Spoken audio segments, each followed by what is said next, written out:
Dasturimizda xorij xabarlari. Xitoy yakshanba kuni internet texnologiyalarini rivojlantirishga qaratilgan yangi tajriba yo'ldoshini muvaffaqiyatli ravishda fazoga uchirdi.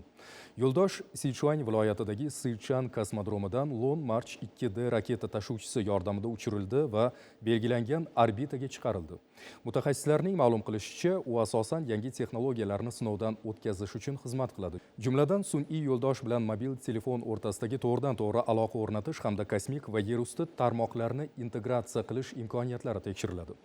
Loyiha kelajakda aloqa tizimlarini yanada takomillashtirish va internet qamrovini kengaytirishga xizmat qilishi kutilmoqda. Vyetnamning Da Nang shahrida xalqaro mushakbozlik festivalining birinchi kechasi rasman start oldi. Travel Plus Leisure jurnali tomonidan dunyoning eng nufuzli yozgi festivallaridan biri sifatida e'tirof etiladigan mazkur tadbir bu yil ham minglab tomoshabinlarni jalb qilmoqda.